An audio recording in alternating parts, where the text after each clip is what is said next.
जय जय सिया राम में सब जग जाना, करूँ प्रणाम मैं सबको सम्माना। अगर किसी को इसका अर्थ आता हो तो मुझे बताने की कृपया करें, नहीं तो हम बता ही देंगे। वैसे आजकल हमारा कई इंटरनेशनल रोगियों से मिलना जुलना होता रहता है। इंटरनेशनल रोग उसको कहते हैं जिसका इलाज भी इंटरनेशनल होता है। वो इंटरनेशनल मतलब ईश्वर का जोग से ही इलाज हो सकता है। जैसे श्री कृष्ण जी ने अर्जुन जी का किया, श्री राम जी का वशिष्ठ जी ने, और कौरवों का पांडवों ने किया। वो भी जोगी है। मृत्यु भी योग और जीवन भी योग। इंटरनेशनल रोगियों में से कल ही हमें बड़े बड़े प्रिय मित्र बड़े दिनों के बाद मिले, हमारे क्लास फेलो।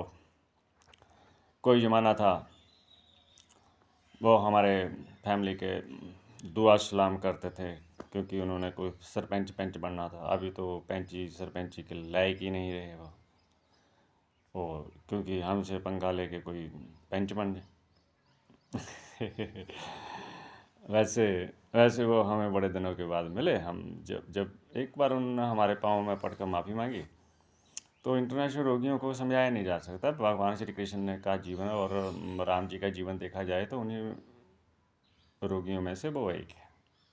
और आजकल एक बड़े इंटरनेशनल रोग से मुक्त हुए एक हमारे क्रिकेटर, बड़ी छोटी उम्र के ऑटो ड्राइवर के बेटे, नाम नहीं मुझे अभी याद उनका, वो क्या फेमस हो रहे हैं। ओ अंबानी जी की पत्नी जो उनको जो कुछ पहना रही, उनको प्रणाम कर रहा था। संस्कार बोलते हैं प्रभु, हुनर बोलते हैं, रोग नहीं बोलते। इंटरनेशनल जो आप हमारे मन बुद्धियों इंद्रियों में जो विचार सोए पड़े हैं गंदगी के, वो हमें नीचा ही दिखाएंगे, नीचा ही करेंगे। उन्हीं में से एक हमारे बड़े प्रिय मित्र इंटरनेशनल रोगी टीचर हैं प्राइमरी स्कूल में। अभी वो मैंने सुना वो प्रमोट हो गए हैं, हमारे क्लास फेलो। सबसे पहले उन्होंने हमारे पिताजी पर ऐसे झूठा इल्ज़ाम लगाया, बाद में पता लगा उनके पिताजी चले गद्दार। एक बार सरपंची बने हम, वो हमारे गांव की पंचायती की जगह ही बेचने लगे, ऐसे मंद बुद्धि। और जब भी वो ऐसे कैसे रहते हैं, दुर्योधन और अर्जुन जी जब उनसे सहायता मांगने जाए तो उनकी रुचि हमेशा दुर्योधन की ओर रहे, या अपने हितों की तरफ।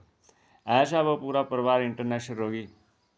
हम उसकी देखा जाए तो हमारे माता पिता भी थोड़े बीमार हैं, लेकिन उससे ज़्यादा तो उसके माता पिता बीमार हैं।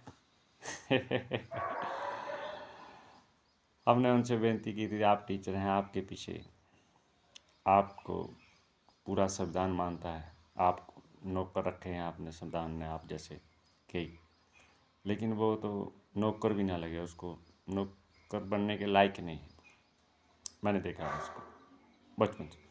1998 में जब हमारे पिता सर्विस में थे, 98 नहीं पता नहीं कब की बात है, उनके पिताजी सरपंच सरपंच बने। नए नए तो हमारे गांव में कोई किसी ने हमारी जगह पर कब्जा नहीं, पेड़ काटने लगा, हमने ऐसे ही छोड़ रखी थी,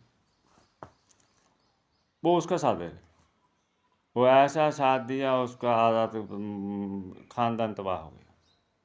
जहाँ पे भी गंदगी वाले इंटरनेशनल रोगी और अपना ही हित चाहने वाले, भगवान को भी ना मानने वाले और समाज को संविधान का भी ना मानने वाले जाते हैं, उस खानदान को उस जगह को ही बर्बाद करते हैं। और हम जैसे पागल जहाँ पर जाते हैं वो महफिल ही हमारी होती है, क्योंकि हम सनातन के अनुसार चलते हैं, सनातन देव का हमें ज्ञान है और सनातन देव में ही रहते हैं। और जब हमने कल उनसे बात कर रहे थे, हम इस बारे में बात कर रहे थे कि माता पिता रोगी हैं, चलो पूरे गांव का ही रोग ख़त्म कर दें। मैंने 3-4 बार उनको रिक्वेस्ट की। मंद बुद्धियों को समझाया नहीं जा सकता। भगवान श्री कृष्ण और राम जी का जीवन लीला देखी जाए और मंद बुद्धि जहाँ भी जाते हैं गंदगी फैलाते हैं, जैसे रावण और उनकी सिस्टर कौन थी, शूर्पणखा। ऐसी शूर्पणखा और रावण जैसे माइंड वाले समाज भरा पड़ा है। वो समाज को गंदगी से मुक्त करने के लिए हमें आप जैसे महान इंसानों की आवश्यकता है। वो गंदगी आपके घर घरों में घुस गई है। जैसे आज थोड़े दिन पहले एक बेचारी हमारी बेटी वो किसी के बहलाए फुसलाए में आकर भाग गई घर से, शादीशुदी कर ली, और पिता ने थोड़ा गुस्से में उसको क्या कर दिया, वो कहती है हमारे पिता ही हमारे गलत व्यवहार करते। वाह क्या बात है तेरी।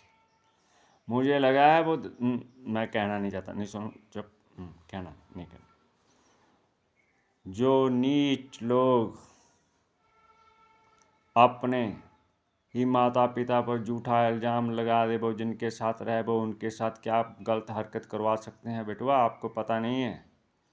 इस दुनिया में मैंने आपके पिताजी को वो जानता हूँ, वो आपके प्रति इतना सीरियस हैं, पहले भी थे, अभी तो मुझे पता नहीं। वो हमेशा सीरियस रहते थे अपनी फैमिली के प्रति।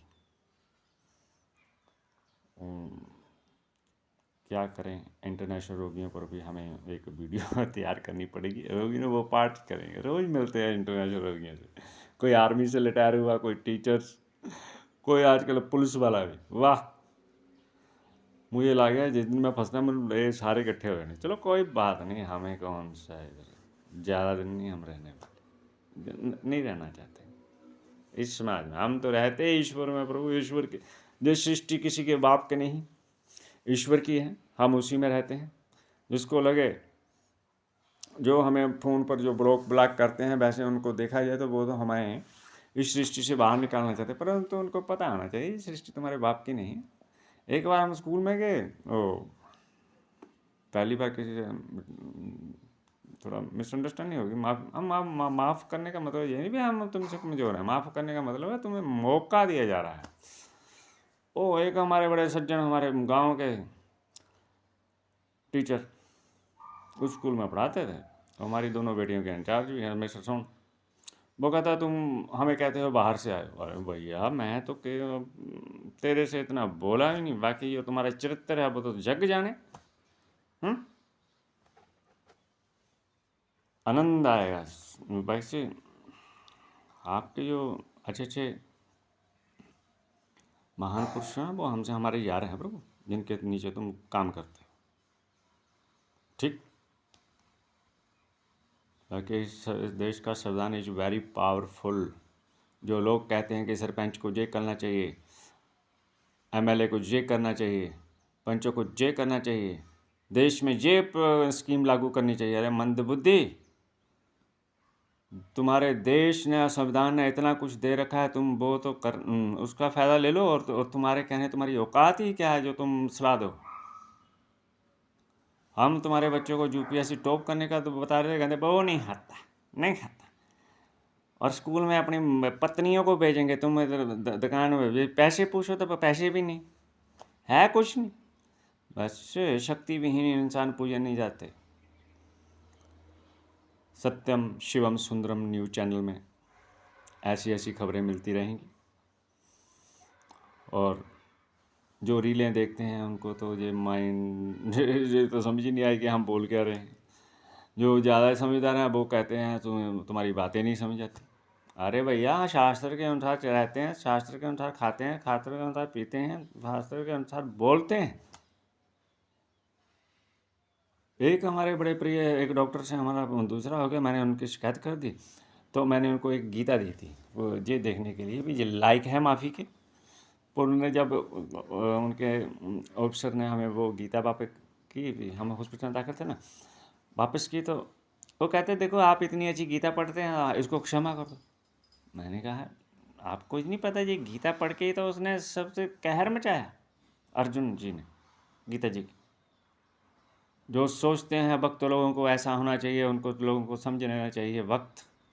श्री राम श्री कृष्ण भी भक्त थे अपने गुरु के, और अर्जुन कृष्ण के भक्त, और श्री रामचंद्र जी वशिष्ठ जी के शिष्य। भक्ति हुए, भक्ति से ही शिष्यता, शिष्य बना जाता है। जैसे हम आशाराम जी के शिष्य भक्त हैं उनके ज्ञान के आगे मुझे किसी का ज्ञान इस वक्त प्रेजेंट में मुकाबले का नहीं लगता। बाकी जो आशाराम जी के शिष्य हैं, मैं उनसे भी बेनती करना चाहूँगा, आप छोटा छोटा अपना चैनल बनाएं, आप कम से कम अपने 10-12 लोगों को ऐसे फैलाएं ऐसे बोल बोल के। जो उन्होंने किया आपके घर बीवी बच्चे को पालने के लिए नहीं, उन्होंने यही एक उपदेश दिया था, क्या पला पता है आपको? उन्होंने एक बहुत अच्छा उपदेश दिया, अगर गंदगी कोई फैला रहा हो तो में अच्छे लोग इकट्ठे हो जाए। परंतु प्रॉब्लम यहाँ पर ये है, यहाँ अच्छे लोग इकट्ठे ही नहीं होते,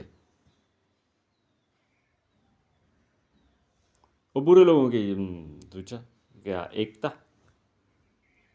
जैसे बॉडी में सब अंग इकट्ठे हैं, चलो इन्फेक्शन इकट्ठी हो जाती है फिर तो इसको बॉडी को शमशान में, ऐसे ही अच्छे लोगों को, अच्छे सोच वाले को, अच्छे दिशा देने वाले को, लोगों को इकट्ठा होना चाहिए। और हर परिवार संस्कार से युक्त हो, इसी आशा के साथ हम थोड़े दिनों में इंटरनेशनल रोग पर भी एक सीरीज बनाएंगे। जैसे हमें तो 40-50 तो एपिसोड हमारे पास ऐसे ही पड़े हैं किसके, इंटरनेशनल रोगियों के। जैसे कल ही मिले थे हमें 3 इंटरनेशनल रोगी। ऐसे ऐसे बोलते रहेंगे जब तक जीवन है। उस परमात्मा की सृष्टि को हम परमात्मा के मुताबिक करने की कोशिश करेंगे। जो ईश्वर ने हमें कार्य दिया है हम वही कर रहे हैं और वही करते हैं, और कोई कार्य नहीं करते। ओम शांति, ओम आनंद, वंदे मातरम, जय हिंद।